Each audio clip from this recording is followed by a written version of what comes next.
So instead of reviewing each individual item on the homework,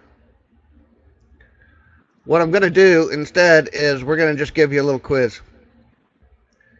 If you were not here, you can still take the quiz. It's up to you. Or you can skip it and just start studying the reference guide. Whoops. Hold on a second.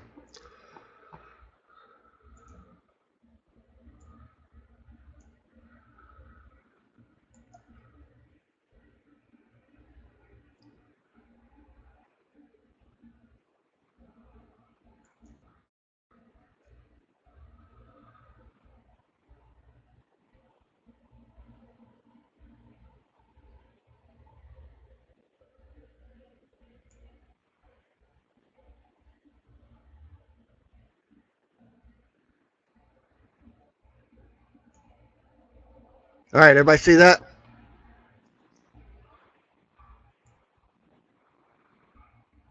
Have at it. These are a good bit easier than the questions yesterday.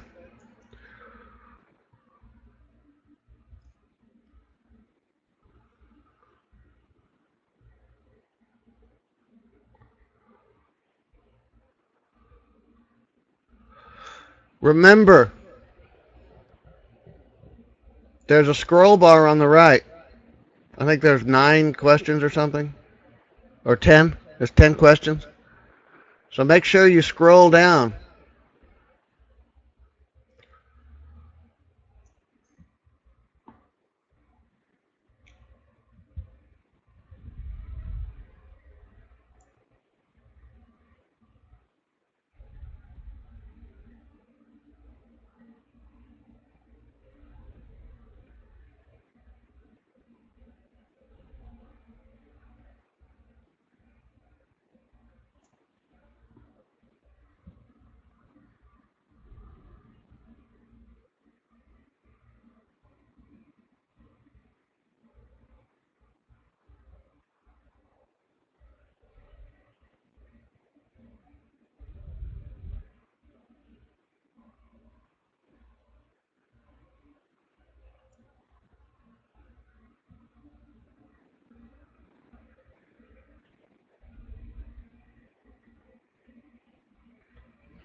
All right, one more minute.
All right. Knock it out. Anybody that, if you're falling behind.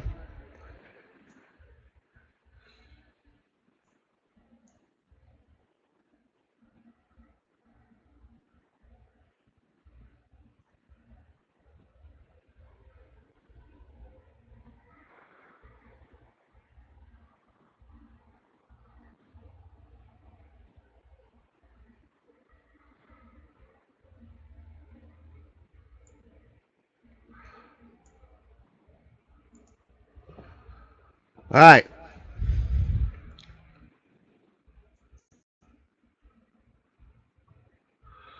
So the first one,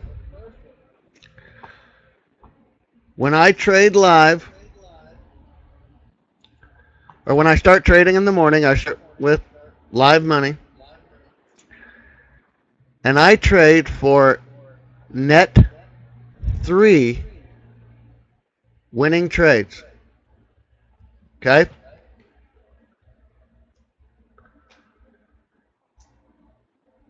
Net 3 winning trades. Yeah, you're right. I screwed that up. So, answer could be number 3 or 4. I typically hit net 3 winning trades maybe a couple of times a month. I'll hit my net 3 losing trades. Okay? But what I do, my goal is net 3 winners, meaning net 3. That means that if my first trade is a loser, I have to win the next 4 to have a net 3 winning trades.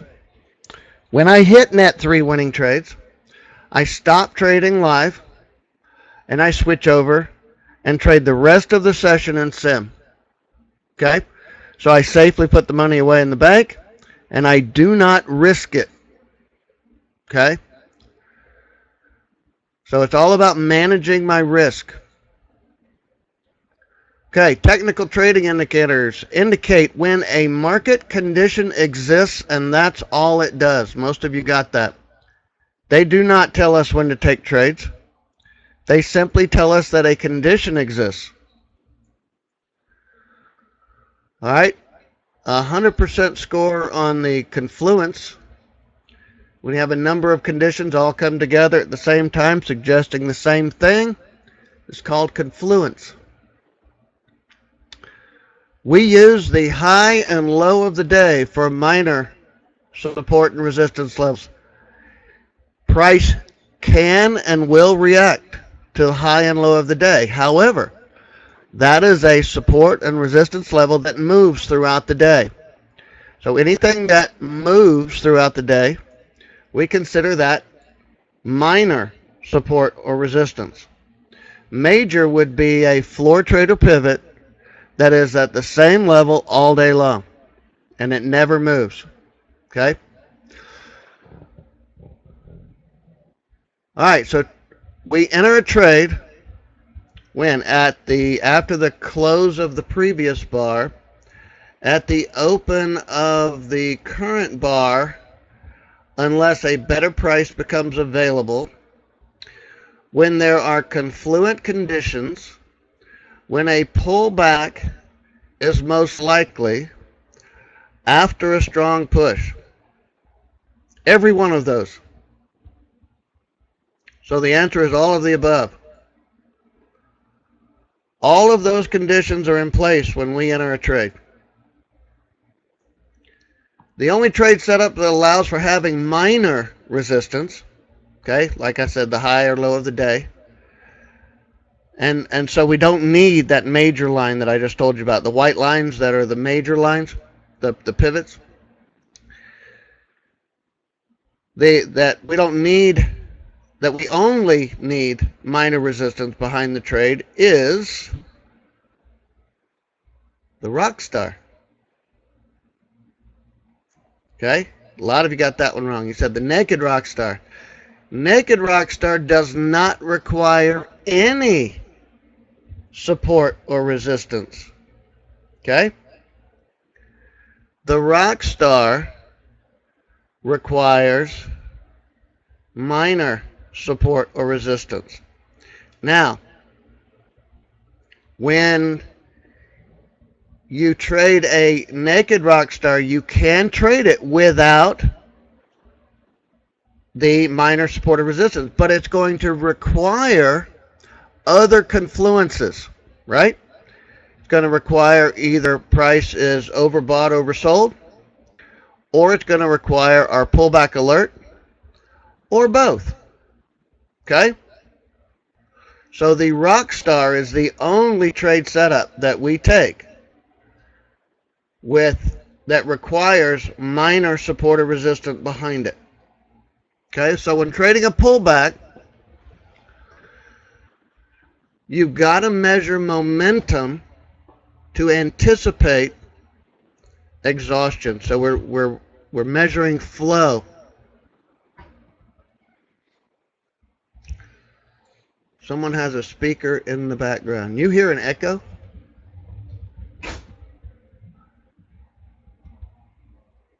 Are you logged in twice? Make sure you're not logged in twice because nobody else hears an echo. So something's going on odd on your system.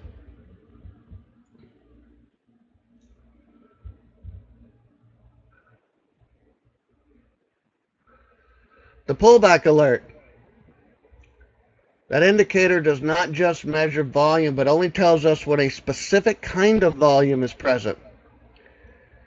With this information, we are looking for weakness in an uptrend and strength in a downtrend.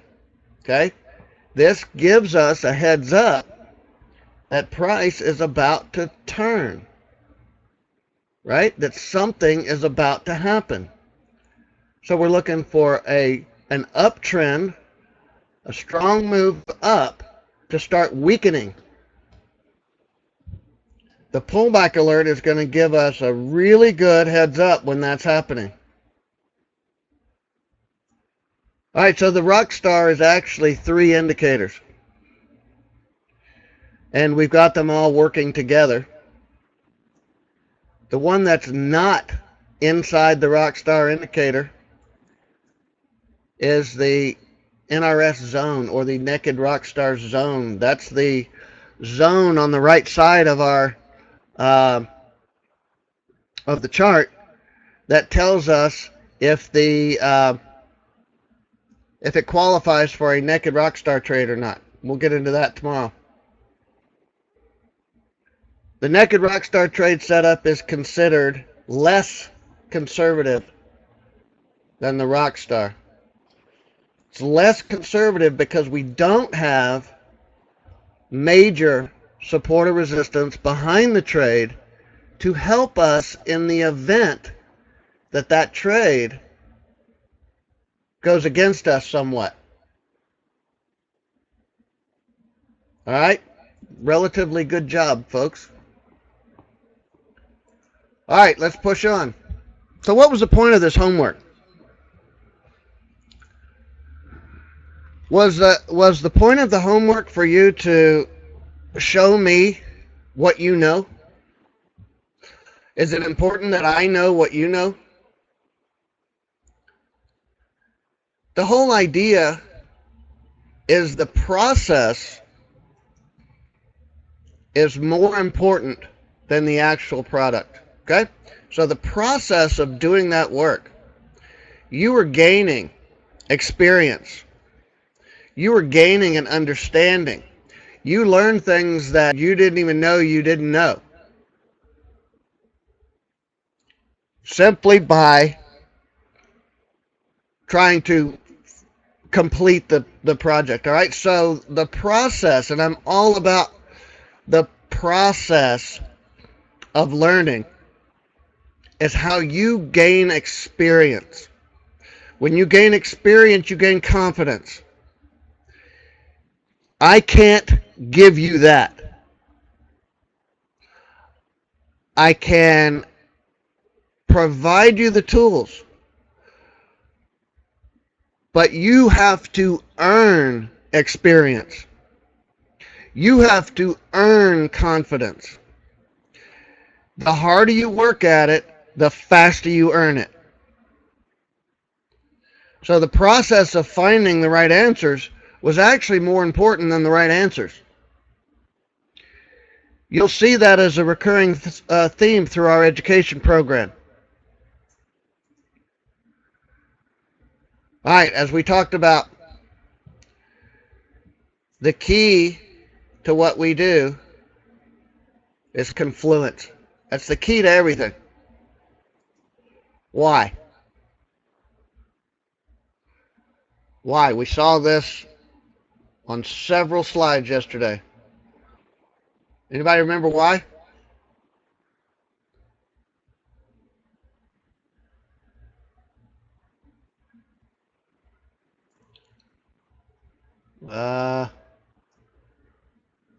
Come on, Patrick, tell me why.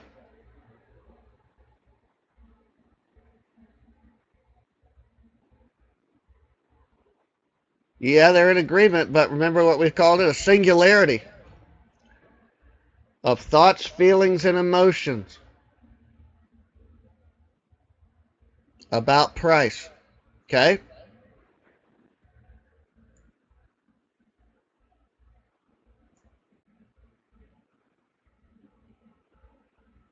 Well, the indicators or the indications, Norm,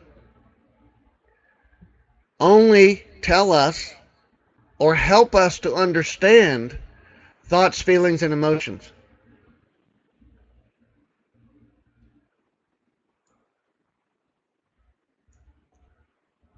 All right, so we consider our indicators. Now, you've all had time to either watch videos or look at our our boot camp reference guide. So you're starting to become a little bit more familiar with the indicators. We call our indicators heads-up display indicators. The reason we do that, if you're familiar with heads-up displays, it was started by the Air Force, where they would put the most important information for fighter pilots right up on their windscreen so they don't have to look down to see their instruments and take their eyes off the target. The most important information for making decisions is right in front of your eyes. Okay, that doesn't mean they don't have other information. They just put it somewhere else. All right?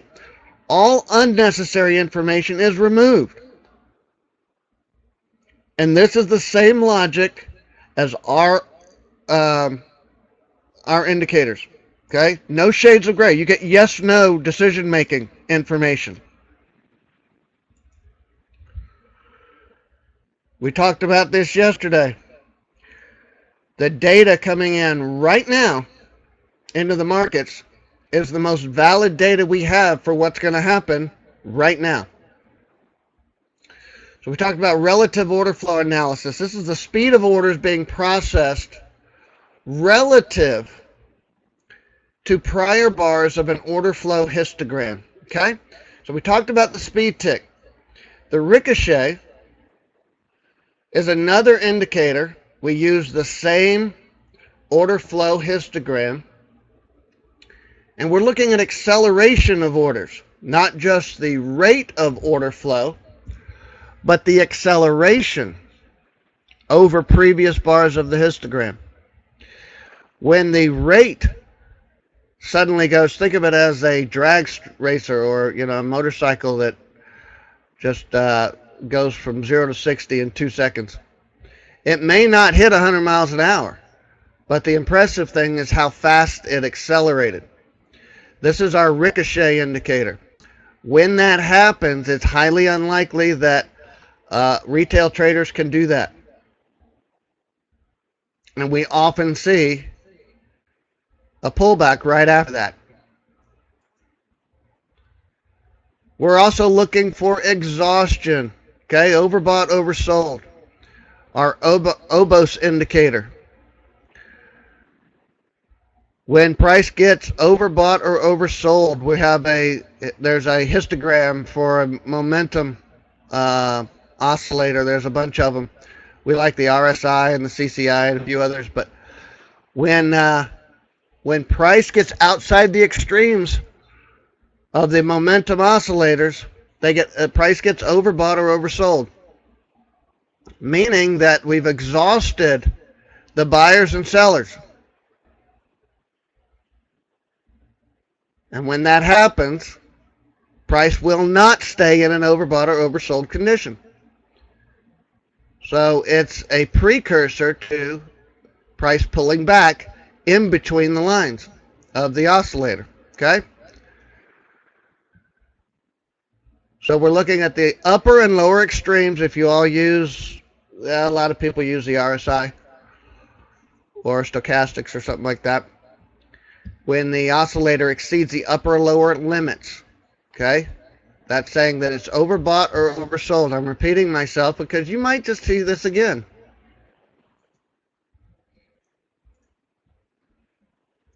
Divergence. All right, we're measuring momentum, we're analyzing momentum, and we're going to use divergence. Well, divergence means that price and something else are moving in opposite directions. For us, the something else is a momentum oscillator. All right? When things are running normally, these will run together in the same direction. When something changes and one of them changes directions, the other will follow. And I'll tell you which one it is. It's when momentum is going to change directions before price. Price will almost always follow momentum. So if we can pick up when divergence has happened, we know that price is likely to turn really soon. All right, we've got several indicators for that. So we've got these first two that we traded with for a long time. They work so well. I went ahead and I created a third one called the Super D. This is the one that's inside the Rockstar. The Super D actually has the Flash and the MacGyver inside of it, plus 5 more momentum oscillators. When we see divergence, we know that momentum has shifted directions, which means that price is very likely going to be stopping moving in whatever direction it's moving really soon and change directions, at least for a little while. You know, at least a little bit. And that's all we need because that's our edge. All right. Basic setups. I showed you these two of these yesterday, and then we're going to talk about the other two. I'm showing you these in the order they were developed, not in the order that I recommend that you learn them in. Okay? I actually suggest you learn them in reverse order. But this is the way they were developed. The very first pullback trade I ever traded was called the First Touch. First Touch was when a major line of support or resistance has not been touched in a relatively long time or at all during a trading session. Price is highly likely to react to that line if price approaches that line really strong, meaning like price moves a long way really quickly and then hits that line. Okay?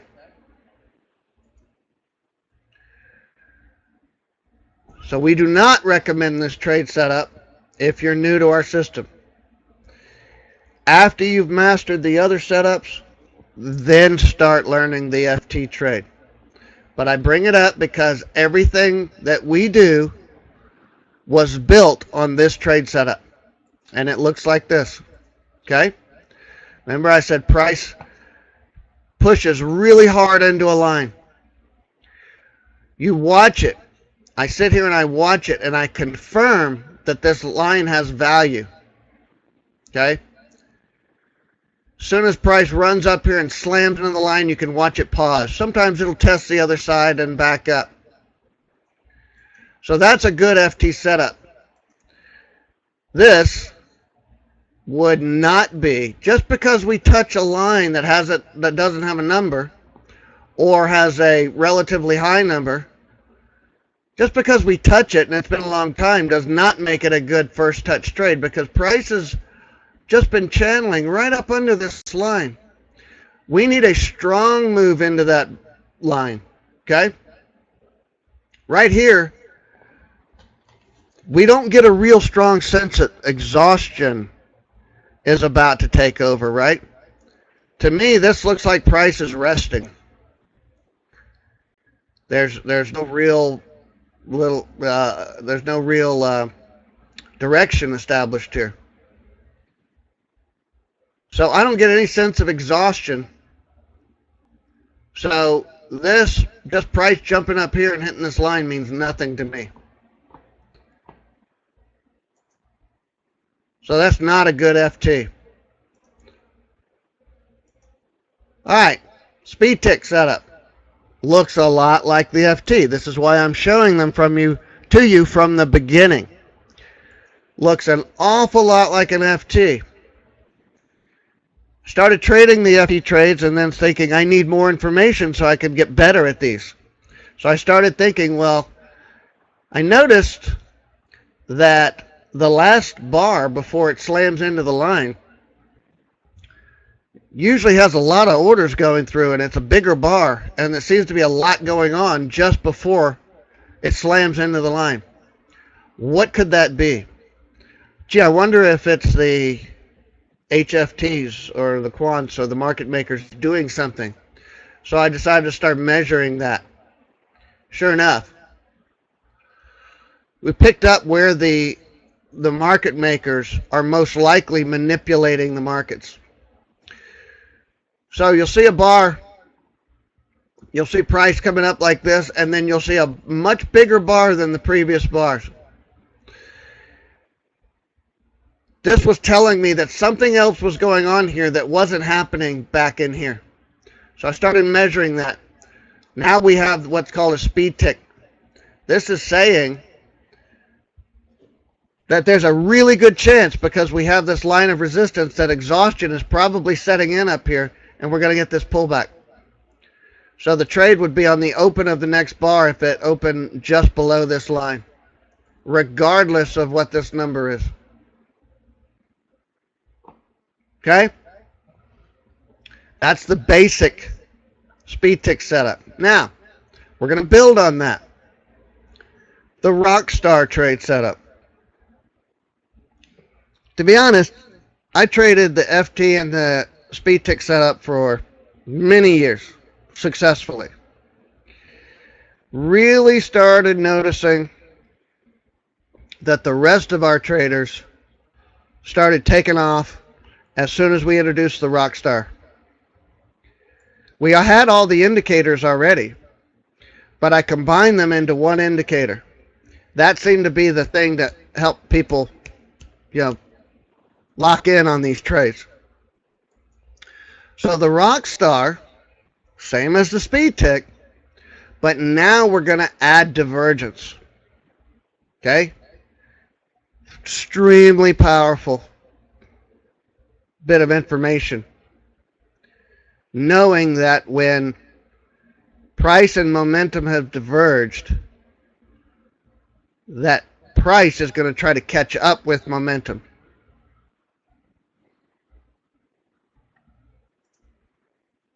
So again, looks very much the same, right?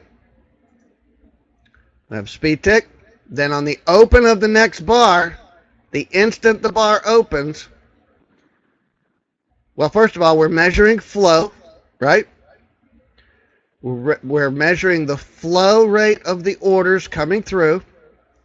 We realize that with that much flow, as hard as it's pushing, that exhaustion is imminent, especially if we have a major line of resistance that price is slamming into and can't get past, because, remember in the homework, because we have an uptrend here, right? A real strong up push. And we're measuring this up push. We're measuring this flow because we can anticipate weakness up here after a push like this. And when that sets in, bam, we got the rock star.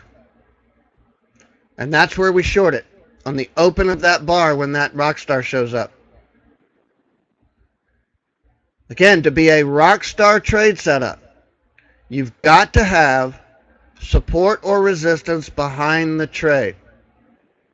It can be major, it can be minor, which for us is high or low of the day. But it must have, within 5 ticks or less, a line of support or resistance behind the trade. And we do that so that support or resistance can help us in the event that there's still a little bit of push left in price. You know, if price wants to continue up just a little bit, maybe test that resistance a little bit, that line can help push it back in our favor. We see it all the time.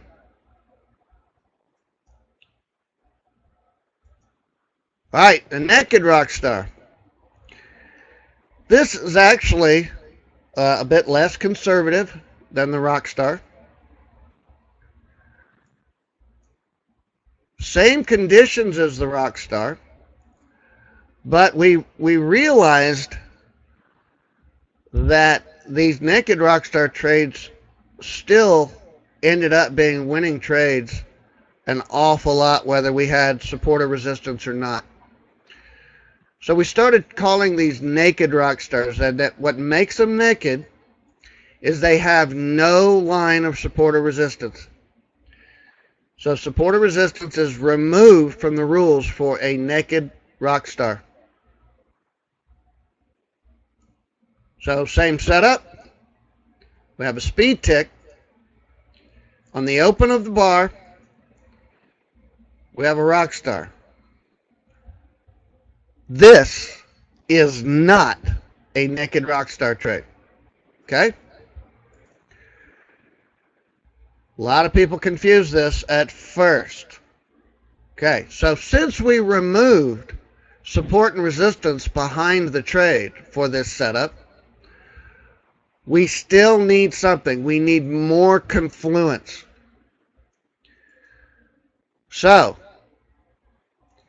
you need one or of two things, or both preferably.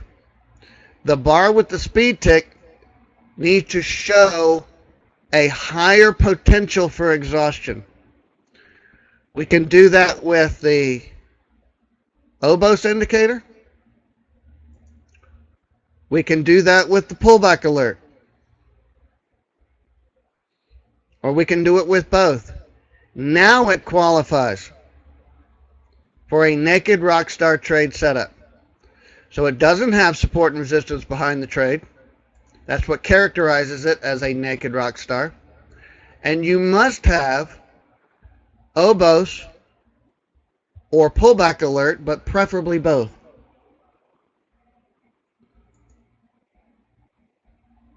How do we manage these trades? We're going to enter these trades that qualify based on our rules. Initially, only limit orders. I say initially. It's going to take time and practice to get good at this trading system. You're going to want to practice that on their trading dome. When you've mastered entering with a limit order, but occasionally you still get left behind because you didn't get filled, then you can work your way up to practicing with market orders. The reason we do this, we have very small stops, very small targets and stops.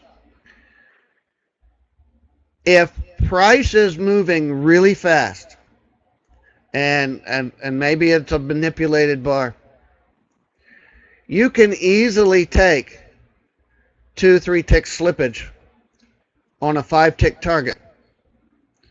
You really don't want to do that. Not until you've gained experience with these setups, with the instruments that you're trading. All right, and then eventually you can work your way into doing some market orders. I actually, because I don't trade single lots anymore, I trade multiples, and I've gotten to a point where I actually scale in using several kinds of trades all at once. Okay, so some of my trades are limits, some of them are markets, and I teach that to people that have been through our mentoring program. But I don't just teach that to other traders, because it's a real easy way to get yourself broke in a hurry if you don't work your way up to that. Okay? Always. Capital, always. Bold print, always. Trade with a bracket order. Okay, bracket order is something you set up on your ATM or Advanced Trade Management in NinjaTrader, and you put on a 5-tick target and a 7-tick stop. So every time you put on an order, you got 2 more orders that go in.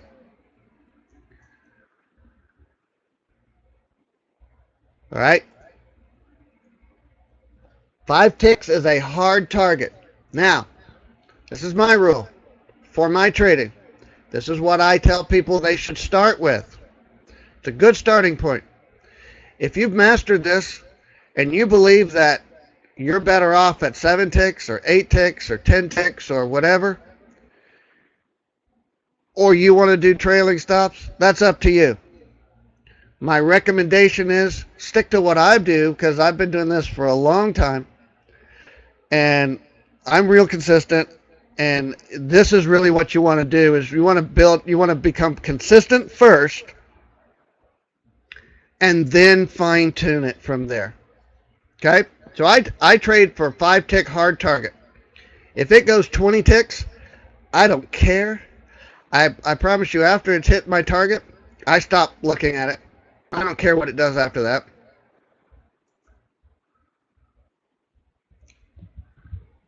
We do manage our trades. I will rarely, if ever, manage my target. I will almost always manage my stop. And I never, ever move my stop out further than 7 ticks. I will always manage my trade with my stop by making my stop smaller. I only enter a trade one time. I don't do any scaling out. I do scale in, but I do not scale out. I hard target out. And I don't use trailing stops. Again, I'm not saying that you can't. I'm suggesting that you learn to do it my way and then tune it from there. So I know a lot of you have been, struggling and trying, just different things, but ultimately you kind of keep doing the same thing over and over. And I know this because that was what I kept doing. I felt like I was doing different things, but it was just different flavors of the same thing. The biggest problem was I never really considered how to go about a structured learning program. Every time I went and I bought some system, I was given a list of videos to watch. And that was the education system.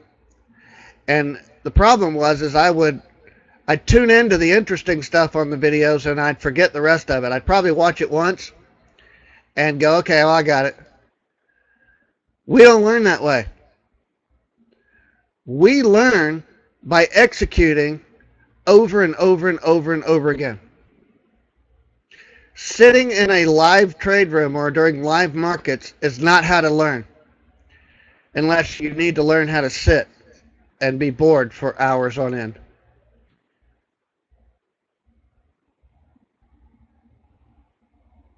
So far today is just the second day, so you only missed one, and Connor's got your recording right there.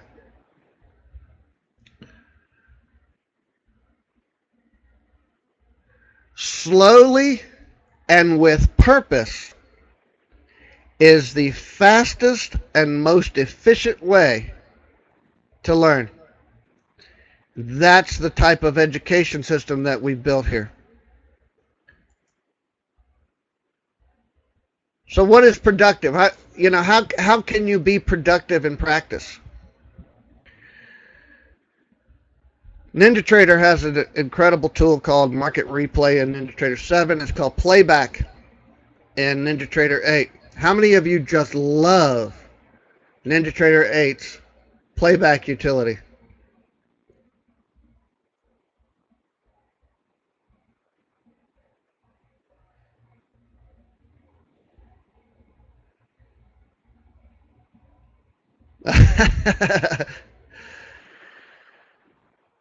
It's really cool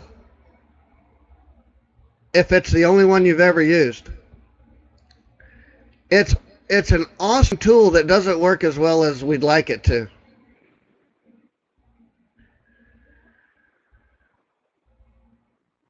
Yeah, NT7 version was easier to use.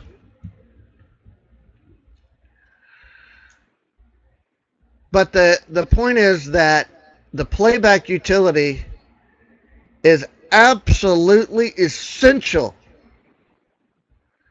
to becoming successful at any trading system.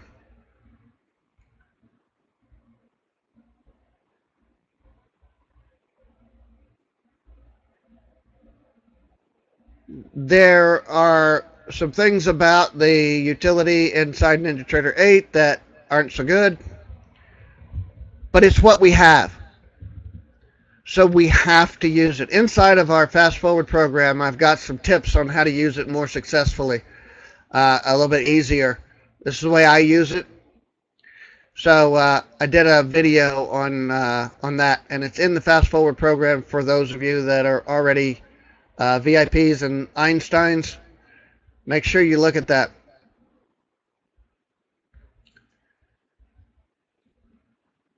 So this is what it looks like, albeit in fast forward motion.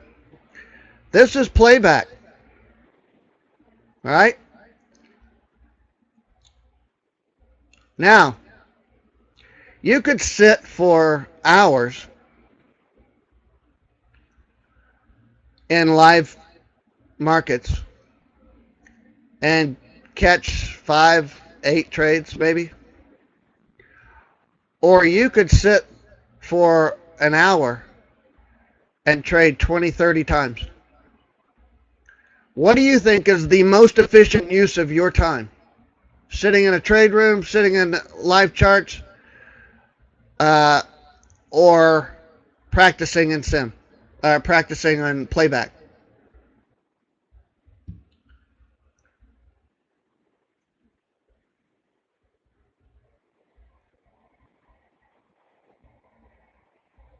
Oh, Dwayne. Yeah, I would never waste my time. Here's a question I get all the time. Hey, do you guys trade in the afternoons? I mean, sure I could. But the market, the volatility is so much slower in the afternoons.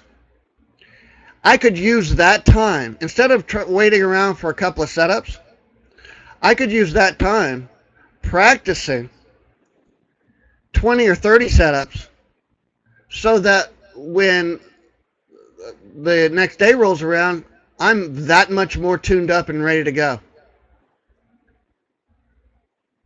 Yeah, this is fast. This is in fast forward motion here.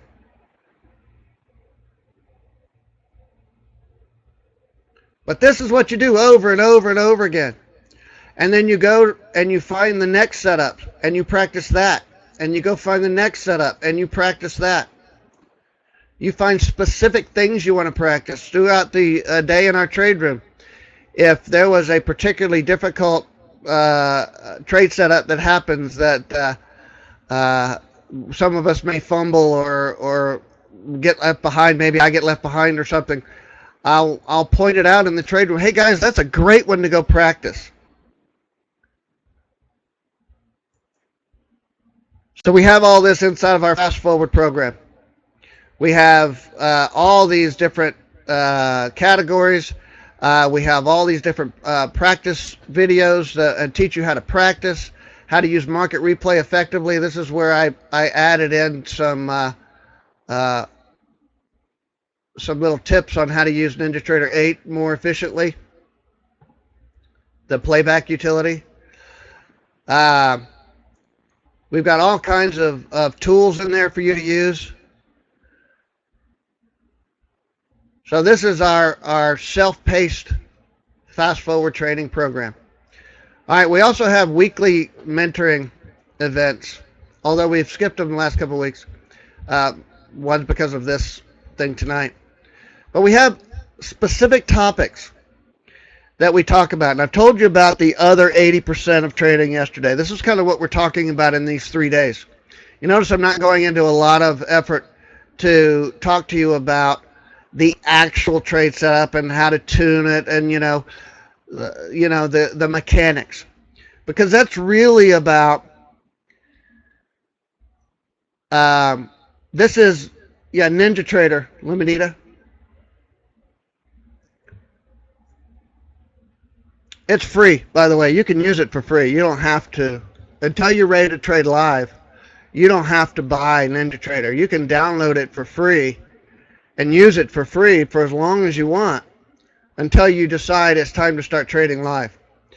Other people also use the free version. If you have a broker you like to use and they don't use NinjaTrader, they have their own trading platform, you can still trade on their platform but use NinjaTrader for charting. Okay? So a lot of people don't realize that NinjaTrader is free. All the charting is free. The only thing you have to pay for is a small monthly charge for data.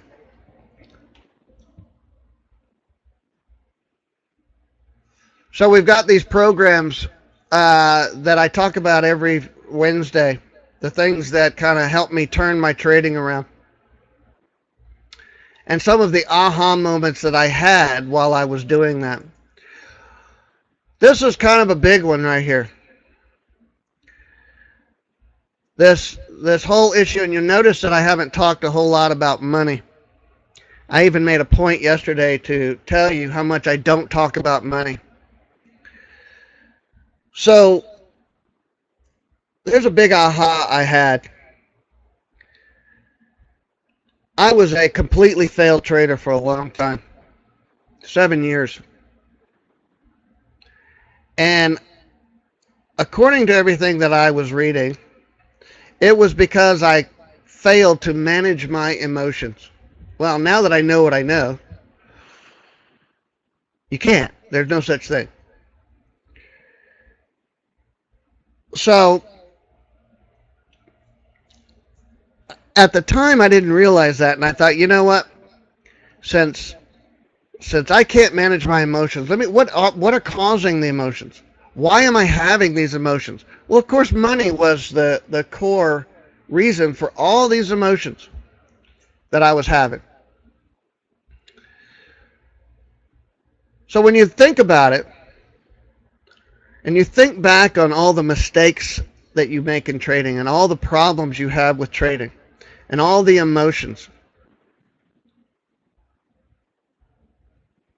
it kind of seems obvious that they're all related to and revolve around money. So when you see this, it probably, whether consciously or unconsciously, generates some emotions for you at some point. But to be honest with you, think about this. Think about this money. Think about this stack of money, and if it was in front of you, just close your eyes and pretend this stack of money is in front of you. What does it feel like? what does it smell like? What are the emotions that come to you holding a pile like that?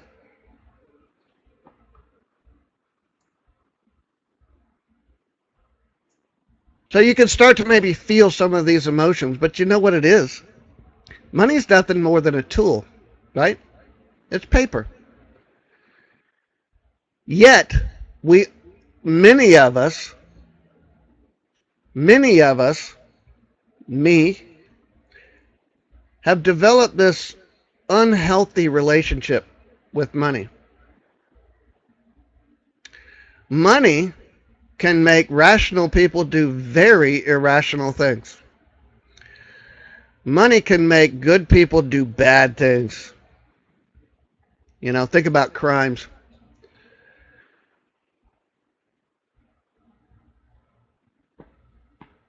So the problem that I decided was somehow I've got to quit thinking about money. Because that was always front of mind for me.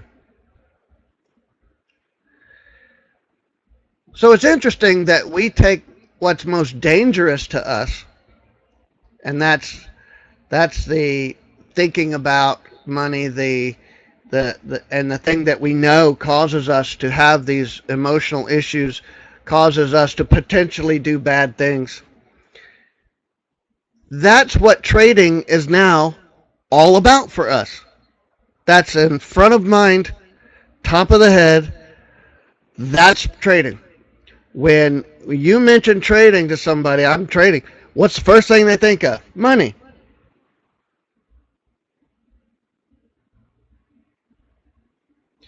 This is like putting somebody in charge who's got the real shaky hands and making them in charge of handling the nitroglycerin. For those of you that don't know what that is, it's an explosive it's very unstable, and if you shake it, it'll explode.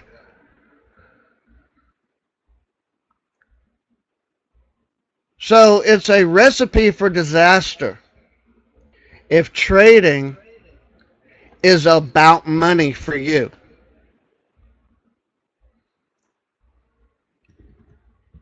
So how are we going to fix that? How are you going to stop doing that? So this was what I did. I removed money from my trading, and this took a little bit of effort. It took a few weeks. And what I did, I had to play a little game. And the game was, if I was trading somebody else's money, would I make these stupid decisions, especially if I had to stand in front of them and say, yeah, I lost a bunch of your money because I wouldn't follow the trade plan that you gave me. Because I was scared, or, I wanted to make more money or whatever. Part of the problem is that we're not accountable for the decisions we make. So I played a little game and I said, okay, well, it's my job to be, as the lead trader, to do nothing more than execute the trade plan. That's it. That's all. That's my job. I don't care about the money. That's somebody else's job. That's the bookkeeper's job. Me as the lead trader, I simply execute the trade plan. And I know that I could stand in front of my boss at the end of the day and I can say, I followed the rules to the letter. If the trades didn't win, you need to fix the trade plan. But me as the lead trader, I have one job. If you can convince yourself of that and drop the importance of money and just do your job, you'll start to forget about money.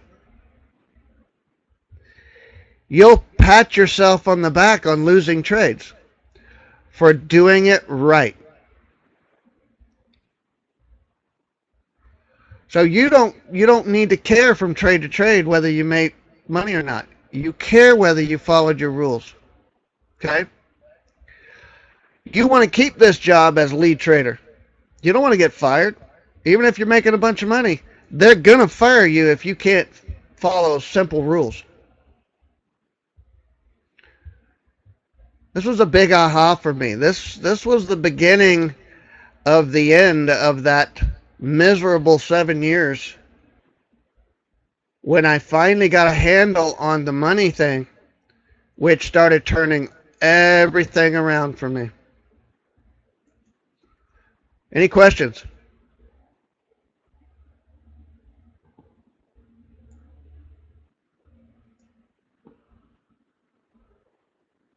No?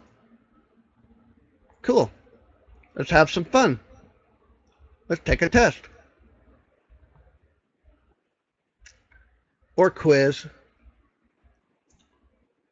Let's get rid of this one.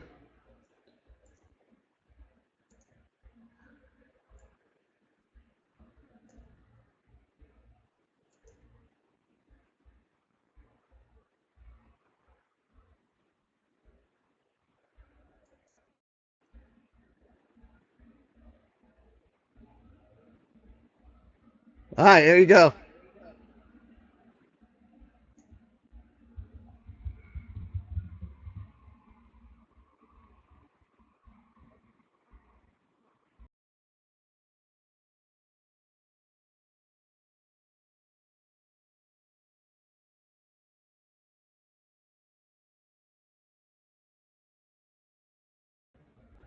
Don't forget, you got to scroll down to see the other ones.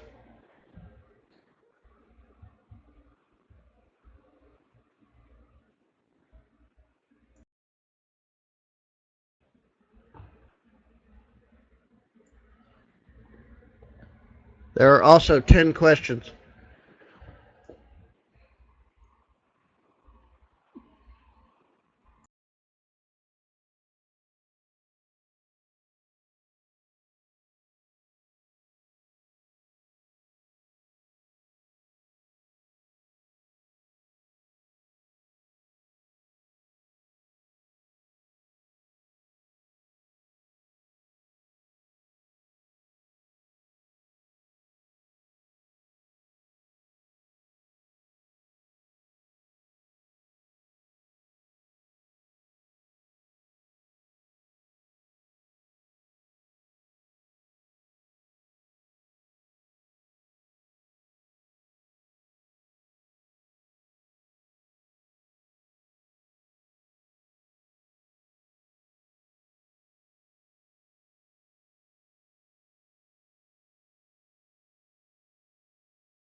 All right, 1 minute.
Gotta hurry.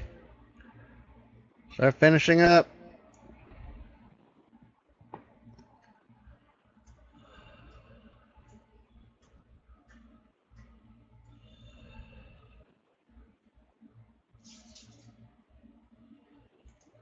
All right.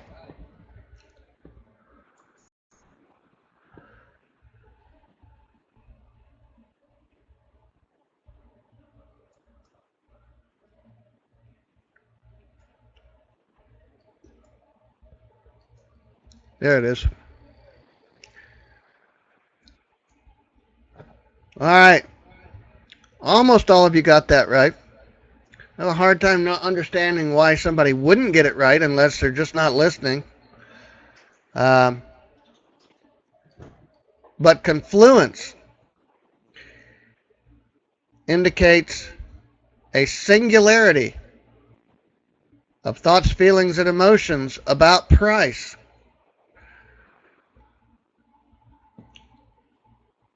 They're heads-up display indicators because all decision is right in front of you. All decision-making signals are right in front of you, right where your eyes are.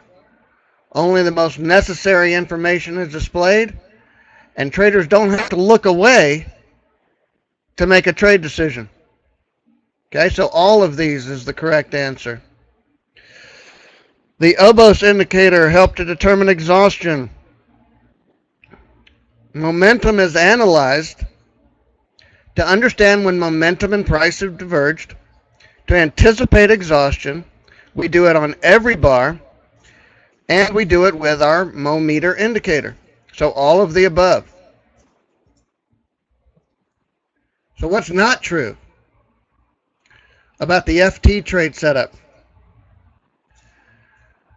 It is the last trade you should learn, not the first.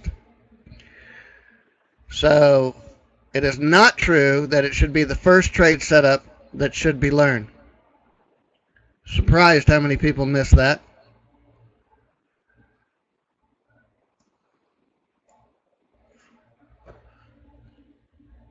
The speed tick indicator measures the rate or the speed at which trades are being processed through the market.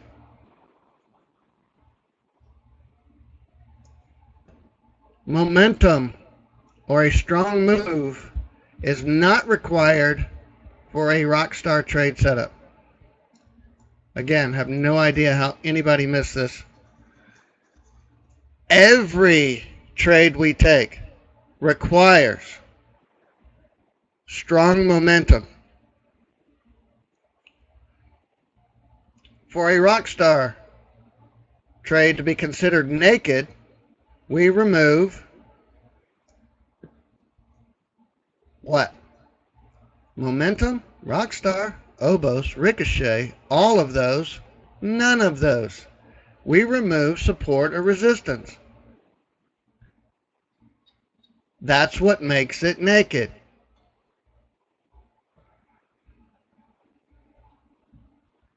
So use a bracket order on second break trades always. And when managing one of our trades, you only make stops smaller, never bigger. I'd like to ask each of you that got that wrong, where were you just a couple of minutes ago when I told you that? How did you miss that?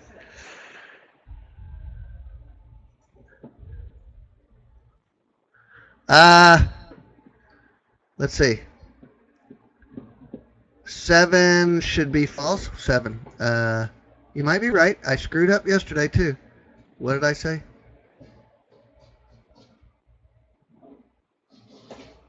Oh, you're right. Yeah, I put the 1 in the wrong place. You guys did it right. I just made it the wrong answer. I did that again. I had an awful lot of information I had to try to pull together here. So now I screwed up. It's keeping you on your toes.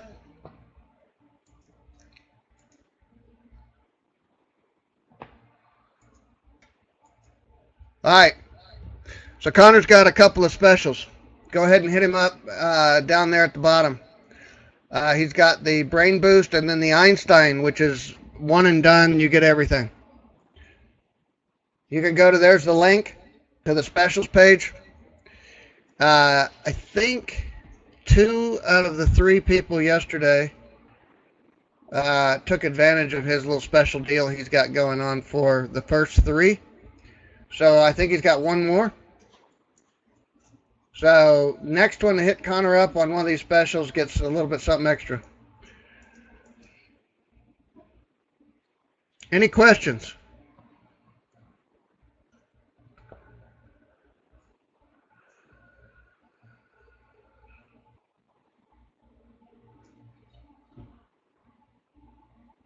No. We use Ricochet for Confluence on a Rockstar trade setup.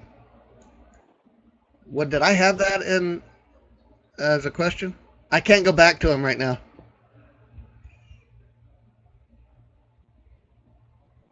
Yeah, so that's a good question, Norm. I practice now at about 4x. You would want to work your way up to that. Beyond 4x, it gets a little sketchy.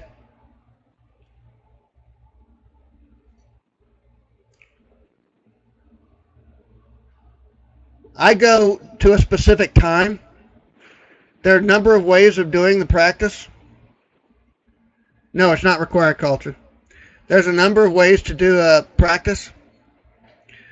What I do is I go through the video and I go through and I write down the times and the instrument for each thing that I want to practice.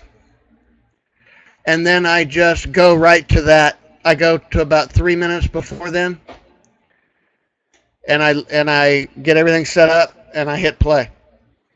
All right, so I don't.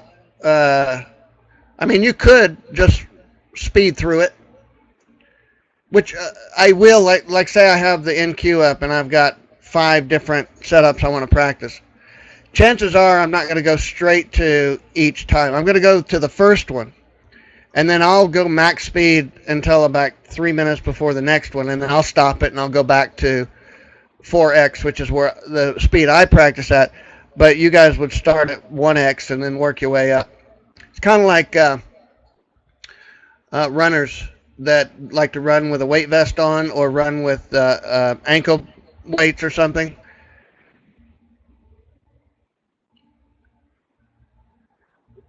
We are done. If we are done, I have a question about finding good trading hours. You're going to want to be somewhere around the market opens. So you have Asia and you have London, and you have New York. So within 2 hours after the open of each of those markets, you're going to find some decent setups.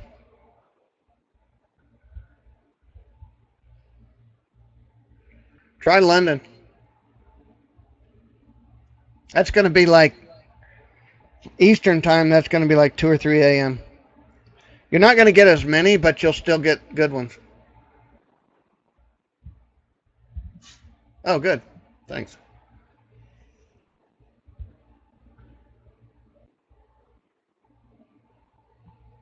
Yeah. There you go. Any other questions? We're gonna wrap this up tomorrow. I've got a whole bunch more stuff to go over tomorrow. Don't forget the homework. Study the reference guide. No more questions?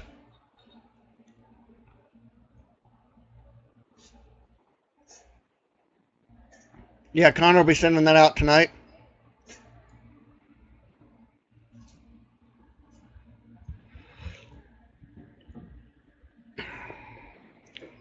Well, Barb, most of the trades are winners until they're not. I get asked that question a lot.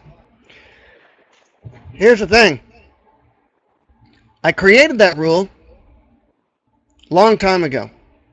And it's actually a way to learn how to start becoming a successful trader.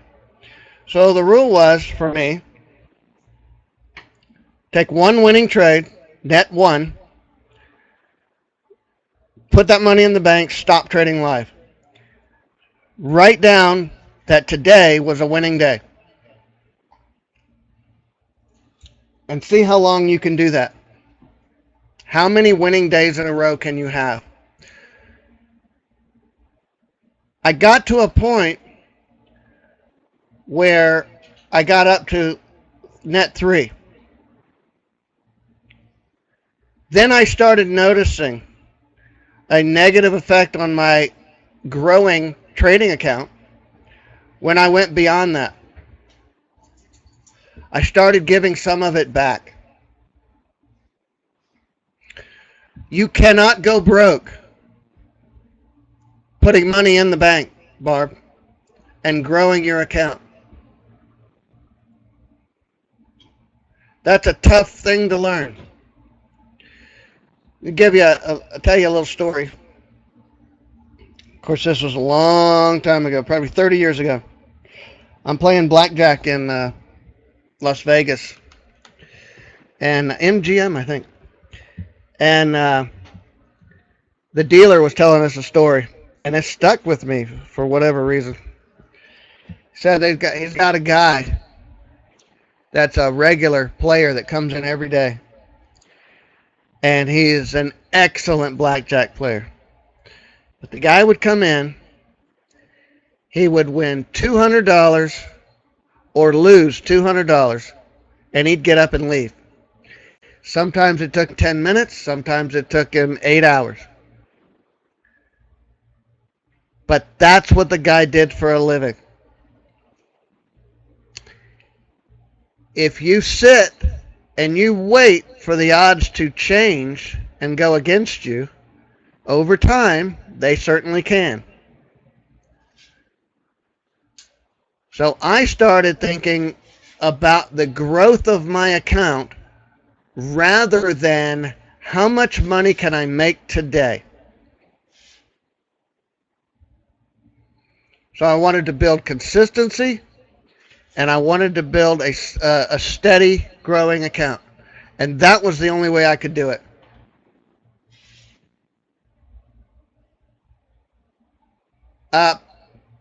Hold on. That's not, I understand that, and that's certainly something you should consider if you have a particularly small account, because we trade for very small targets. We also have very small stops. You do need to make sure that your risk to reward is set accordingly. That being said, no, I don't. My issue is a little bit different than any issues that you guys will have for a period for quite some time, and that was getting fills with the number of contracts I was trading on each level. So that's where I make my trade size decisions based on the quality of my fills.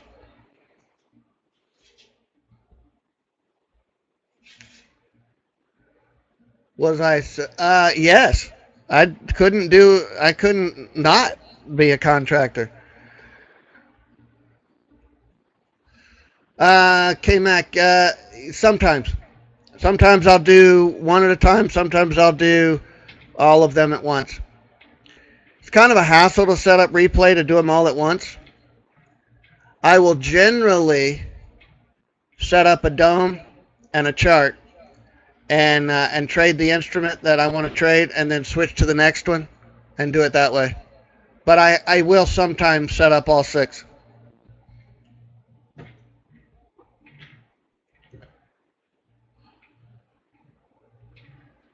Uh, you have the EAS? You don't have EAS, do you? You might want to get that and use our booster on the EAS. It helps. Look on our website for the add-on suite.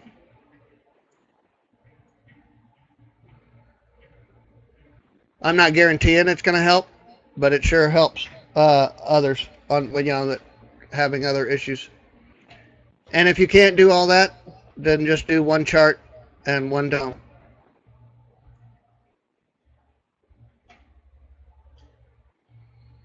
Do you have EAS? The Essential Add-on Suite for NinjaTrader? Okay, yeah, it's in there. It's inside there. There's a whole bunch of tools in there. There's a market replay data downloader in there. There's all kinds of cool stuff. We don't really advertise it a whole lot because I'm in the process of developing something even cooler that I want to go in there. And if it works out, we'll be launching that in the next few weeks, I hope.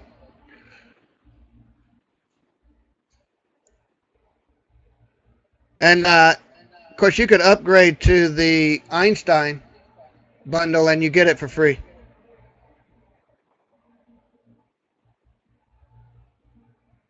Well, it depends, Tim.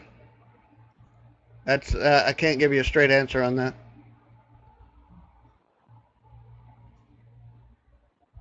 Oh gosh, it doesn't. You know how when you set a time and it goes all the way back to midnight and then steps you forward to that spot on the chart? Yeah, 7 didn't do that. It just went right to that time. That's the most frustrating thing, especially if you have a bunch of indicators on the chart.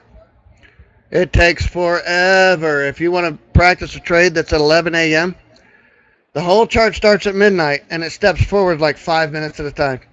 And you're just sitting there waiting and waiting and waiting. So that's probably one of the worst issues.